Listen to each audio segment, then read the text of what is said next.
గారు నాగబాబుకి మంత్రి పదవి ఇస్తున్నారు అనేదైతే టాక్ నడుస్తుంది. గతంలో కూడా నాగబాబుకు మంత్రి పదవి లేకపోతే వేరే పదవులు ఇస్తానన్నప్పుడు కూడా వైసీపీకి సంబంధించి మీ గారిలో వినిపించారు, ఇలా ఈ విధంగా ఎలా ఇస్తారో అంటూ కూడా. అయితే ఇచ్చే అవకాశాలు కూడా లేవు అంటూ కూడా కొంతమంది నాయకులు బయటకు వచ్చి మాట్లాడారు, ఎందుకు ఇస్తారు ఏంటి అనేది కూడా. అయితే ఇప్పుడు ఎట్టకేలకు చంద్రబాబు నాయుడు దీనికి సంబంధించి ఒక నిర్ణయాన్ని అయితే తీసుకున్నారు. ఇప్పటికే 24 మంది మంత్రులతో ఉన్న దాంట్లో ఒకటి కేబినెట్ అనేది ఒక మంత్రి పదవి ఖాళీగా ఉంది. ఆ కేబినెట్ పదవి మంత్రి పదవికి నాగబాబు పేరైతే ఖరారు చేసినట్టు తెలుస్తుంది. దీన్ని ఏ విధంగా చూడొచ్చు అంటారు? రామారావు గారు, రామారావు గారు వినిపిస్తుందా మీకు? ఆడియో ఓకేనా మీకు? క్లియర్ గా ఉందా మనది? హలో, ఒక విషయం అండి, చెప్పండి. ఇప్పుడు నాగబాబు గారికి మంత్రి పదవి ఇస్తారా లేదా? క్లియర్ గా ఉందండి, చెప్పండి. నాగబాబు గారికి మంత్రి పదవి ఇస్తారా లేదా అనేటటువంటి అంశము అది కూటమి ప్రభుత్వానికి సంబంధించి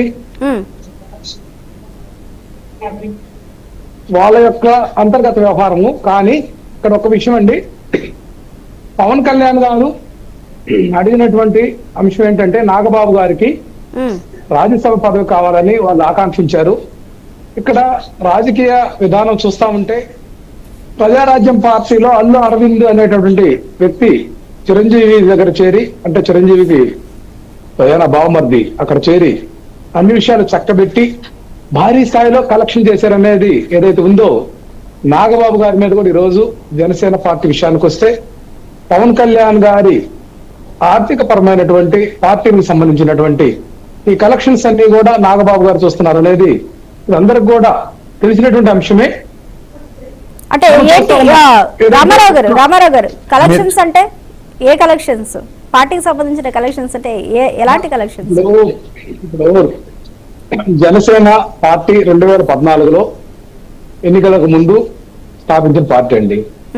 మరి ఆ ఎన్నికల్లో చంద్రబాబు నాయుడు గారి విజయం కోసం క్యాంపెయిన్ చేశారు. ఒక్క సీటు కూడా తీసుకోకుండా, లేకపోతే ఒక్క ఎమ్మెల్సీ గానీ ఒక రాజ్యసభ గానీ కూడా తీసుకోకుండా ఓన్లీ ప్యాకేజ్ కోసం చేశారు. లింగమనేని ఎస్టేట్స్ వల్ల దానికి సంబంధించినటువంటి ల్యాండ్ కూడా డిస్ప్యూట్ అయింది కదండి. ఇప్పుడు పార్టీ ఆఫీస్ ఉంది, అది లింగమనేని వాళ్ళు ఇచ్చినటువంటి ఆ గిఫ్ట్ ఉంది, అది ఇది ఆ క్యాంపెయిన్ కోసం.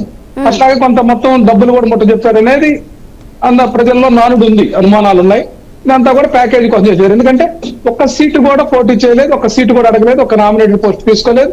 అదంతా కూడా ఆ రోజు ఉన్నటువంటి పరిస్థితుల్లో ఓన్లీ ఆర్థిక పరమైనటువంటి లావాదేవీలు జరిగినాయి తప్ప మరొకటి కాదనేది అందరికీ మనసులో ఉన్నటువంటి మాట. ఈ రోజు చూస్తా ఉన్నాం, ఒక్క మంత్రి పదవి ఖాళీగా పెట్టుకున్నటువంటి ఈ కూటమి ప్రభుత్వం ఆ మంత్రి పదవిని ఎవరికి ఇవ్వాలన్నటువంటి మీమాంస ఉంది. అది ఈ మధ్యనే వైఎస్ఆర్ కాంగ్రెస్ పార్టీ నుంచి జనసేనలో చేరినటువంటి బాలినేని శ్రీనివాసరెడ్డి గారికి ఇస్తారని చెప్పేటటువంటి ఆలోచన.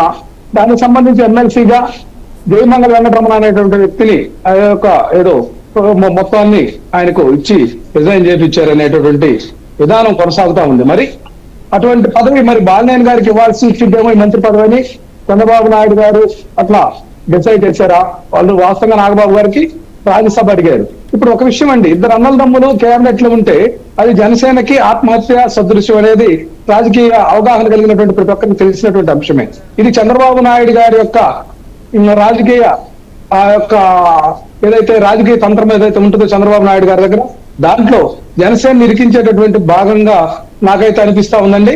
ఈ నాగబాబు గారు కనుక మంత్రిగా కనుక రాష్ట్ర ప్రభుత్వం వస్తే ఒకవైపున పవన్ కళ్యాణ్ గారు మంత్రి, మరోవైపు నాగబాబు గారు మంత్రి.